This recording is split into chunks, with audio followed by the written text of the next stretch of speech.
Good morning, everyone. How's it going today? Welcome back to the channel. In today's video, we're going to be covering vector databases. We're going to be going from the bottom up. We're going to take a look at what are embeddings, what are vector databases, what is ChromaDB, which is one of the most famous open source vector databases that you can use. And we're going to actually be implementing our own vector database right here in a very quick notebook that I have available for you. And it's, of course, available in the description.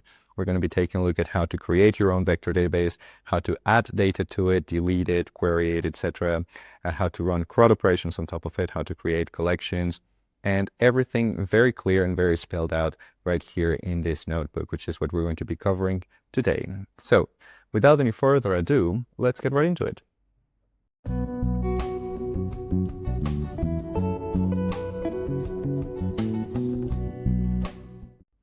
All right, so first of all, let's talk about vector databases, and this is very straightforward. Vector databases are essentially just as a regular database, but they are specialized at storing embeddings. Now, what is an embedding? Embeddings are essentially just numerical representations of text. So you take a piece of text, you pass it through a machine learning model, which is usually a transformer-based model like BERT or OpenAI's embeddings. And this is going to extract a lot of numbers from that text. And what those numbers actually represent are a bunch of dimensions in a very high dimensional field that represent the meaning of that text. In other words, suppose that you have, for example, a plane like this. You have 2 dimensions, and you want to position a point right here. So you're probably going to put it somewhere right here. And each axis or each dimension right here is going to represent something, some meaning associated to your point or to your text. Same thing if you have 3 dimensions, etc. Now, of course, in the embeddings models that we usually use, they do not have 3 dimensions. They usually have hundreds or thousands of dimensions. Like, for example, the embeddings model from OpenAI, text embedding 3 large, has up to 3072 dimensions. Which is, of course, modular in that case. You can actually lower it, but you can see that it's 3072 numbers that represent the meaning of any text that you send to it. And those numbers are going to be stored in a vector database. Now, why is it important to store those numbers in a vector database? Well, the reason for it is because all of the numbers in that vector database are going to have the same number of dimensions.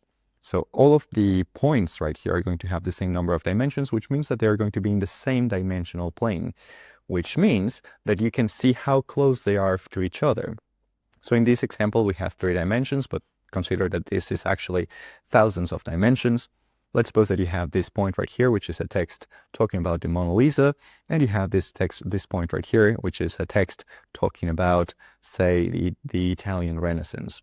Now, as you can see, they are going to be close together because the semantic field or the meaning behind them is very close together, the Mona Lisa and the Italian Renaissance. So they're going to be clustered right here together. And if you're going to be talking about something else, I don't know, like Asian history or something like that, it's probably going to be somewhere right here. If you want to talk about cooking recipes, it's going to be somewhere right here. So things that are closer together, they're going to have similar meanings. And that's why vector databases are so important, because they allow us to search for text based on meaning. And this is incredibly useful for RAG because we're going to be able to search a piece of information that we have ingested into our database and search for it by meaning, and then use that text in our RAG system, which is something that we're going to see later, or you can probably check a video about it. It is very useful for semantic search, for recommendation search systems, and for question answering with language models, as I told you before, with RAG. So now that we have understood what is a vector database, now let's actually see it in action. We're going to embed our own text and we're going to position it into our own multidimensional space using Chroma. Let's take a look at that. All right, so first things first, let's talk about Chroma. So what we're going to be using right here in this notebook is ChromaDB, which is an open source vector database that is, of course, free to use if you host it locally or in your own servers, or you can also go to their cloud, which is pretty good. So what we're going to be doing in this case, we're going to be using our own instance of Chroma. We're going to be hosting it in our own machine, which is in this notebook right here. So I invite you to take a look at the notebook that is in the description and follow along with it. So first thing that you're going to want to do is you're going to want to install ChromaDB. And in order to do that, in this case, I'm going to be using pip. So pip install ChromaDB. And it's going to take a little bit. So let me just pause the video while it finishes. And there we go, it's finished installing. So now the next thing that we're going to want to do is we're going to want to initialize our ChromaDB client like this. So just going to do import ChromaDB, and we're going to initialize our client like this, client equals chromadb.client. And right away, we're going to initialize a collection. Now, what is a collection? A collection is essentially just kind of a table, you can think about it, compared to a regular database. It is its own collection of points, because remember that we saw that each collection of points is going to live together in the same dimensional space. Well, each collection is going to be its own dimensional space, in a sense that if you have another point in another collection, it is not going to be accessible. It's not going to be possible to compare it to other points in other collections. So very, very, you can think about it as different databases actually. So let's initialize our ChromaDB client, initialize our collection. In this case, I'm going to call it my collection. And next thing, we're going to add some points or some text to it. So in order to add some text, you just do collection, which is the collection that you initialized. In this case, I initialized it, by the way, using get or create collection, which is a method that either creates the collection if it doesn't exist or gets it if it already exists. You can also create one, and without testing, you can just do create collection. That also works. We're going to see that in just a moment. But in order to create it and add some text to it, I'm going to just do collection.add. And right here, you can pass in multiple things. The most important things are, of course, the documents and the IDs. And this ID is going to be associated to this document, this one to this other document, etc. And what's going to happen right here is that this document right here is going to be embedded, because remember that we mentioned that a vector database does not store text. It stores the numerical representation of that text. So what Chroma is going to do is it's going to embed this text for you. It is going to use sentence transformers, by the way, which is an open source embeddings model that will run locally in the machine that you're running it. And it will embed it and add it to your database. So let's add that right now. It's going to take probably a little bit to actually embed, to run the embeddings model. And there you go. And then once that is done, you can actually get the documents from that collection. So in this example, we're following the official documentation from Chroma. This is a document about a pineapple, and this one's about oranges. So let's query it, sending a document called, this is a document about Hawaii. And what's going to happen is that it is going to figure out where this text is positioned in the vector space, and it's going to retrieve the most similar points to that query, to this text right here, that are already in the database. So in the database, you have these two documents, and now let's take a look at which one is the closest one to this one. And as you can see, it retrieved the two documents, which are quite close. It mentioned that this is an embedding about pineapple. This is probably the first one that is the closest one, and the second closest one is this is a document about oranges. So apparently pineapples are closer semantically to Hawaii than oranges. And you can actually see the actual distance between them. So you can see that the pineapple is 1.04 points away from Hawaii, and the orange is 1.24 points away from Hawaii. So there you go. As you can see, we have effectively identified the closest points to this query point. Now let's take a look at actual CRUD operations. All right, so now let's take a look at how to create CRUD operations on your collection. So we have already initialized a collection up here using the get or create method that you saw right here. We initialized it called my collection. And now what we're going to do is we're going to add some points to it. First things first is that you can run this like this. And now to add some points, as I showed you before, you can just pass in the documents, their respective IDs, and their metadatas. Metadata is, of course, optional. You don't have to send this thing right here, but it is very useful if you want to actually identify some specific information about the data points that you're adding to your information. So for example, to your data. So for example, what is very useful right here is for RAG applications. In the metadata, you may add the page where this particular information is located, the file where it is located, and of course, you will retrieve the metadata alongside the document so that your LLM will have that information when retrieving. So here we have a few documents, so the Eiffel Tower, penguins, human bodies, and just random facts. So let's just add them to my collection. It probably can take a little bit of time depending on how long your texts are, because remember that this is actually running the embeddings model inside the inside your computer. So this is, of course, all local. And one thing you can do after you have added your data points is you can also update them.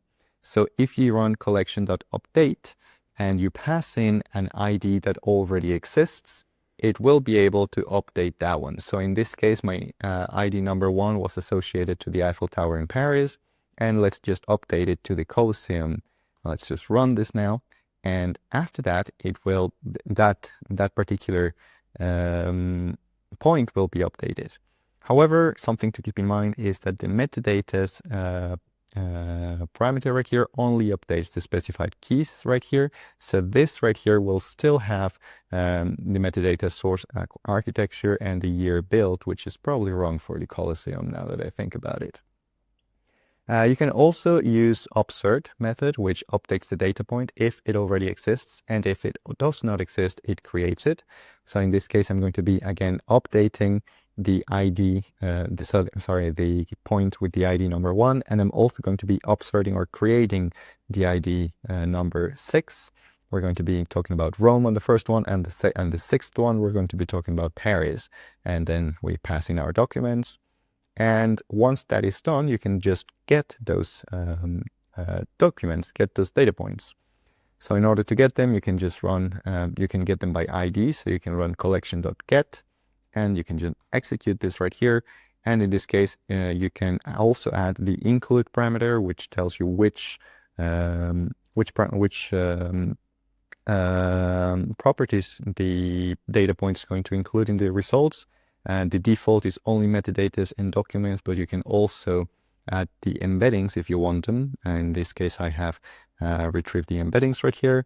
And here you have the 3 documents that I have searched for, which is the Colosseum, penguins, and humans. And of course, the most important part about this is not just getting the documents by ID in like a regular database. You want to be able to query your database to get the most similar documents to the query. So if I search for information about the capital of France and I use the .query method in my collection, it is going to return first the number 6, which is the Eiffel Tower, is an iron a very big tower in Paris, blah, blah. And then the Colosseum is apparently the second closest one to information about the capital of France. The Eiffel Tower is 1.25 points away from this query of mine, and the Colosseum is 1.62 points away. And as you can see, the results also come with the metadata. Very important, that is essentially how you use, in a nutshell, CRUD operations over data points. Now let's take a look at how to do the same thing over collections. All right, so now let's talk a little bit about collections. And collections are essentially their own each collection is its own vector space. So if you're going to put a lot of data points into one collection, they're not going to be available in another collection. So usually you want to use each collection for example, a different use case, or one collection per user in your application, because that's very important. You probably do not want data points from multiple users in the same vector space, because that can be a pretty huge leak of information. So as we saw before, you can get or create a collection by using this method. In this case, I'm going to be creating a new collection called my new collection right here. And then in order to get all of the collections that are in your database, you can just use the list collections method from Chroma right here. And as you can see, I have two collections now. I have my new collection and the other one that I showed you before, which is my collection. And after that, let's take a look at how to actually get all of your collections. Let's suppose that you have more than 100 collections. Well, list collections only returns up to 100 collections. So if you have thousands of collections in your database, you're going to have to loop through them. Very straightforward. Just loop through the entire thing using an offset window, and you should be good. In order to patch a collection or to update a collection, it's also very straightforward. You just use the modify method right here. And in this case, I think I have initialized my new collection right here. So yeah, I have initialized my new collection, and I'm going to rename it my newer collection like this.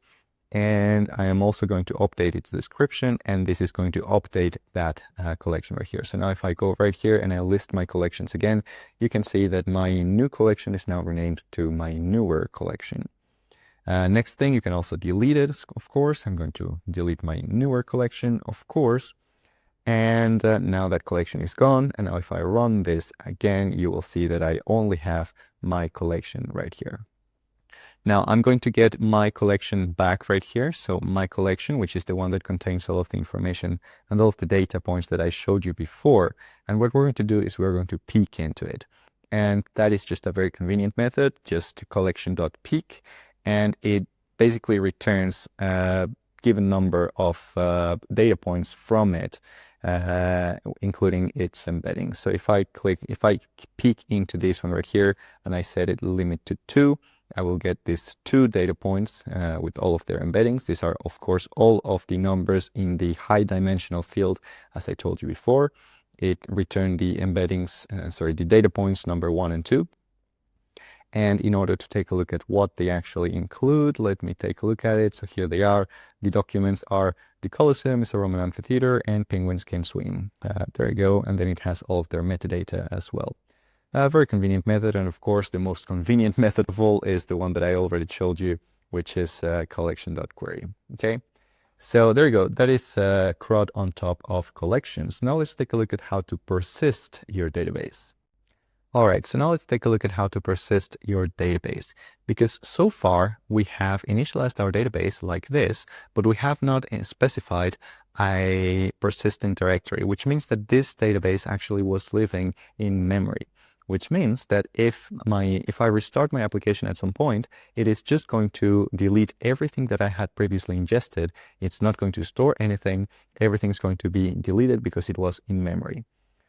Now, what I want to do is I want to be able to persist it in a local directory. And in order to do that, all that I have to do is initialize my database like this.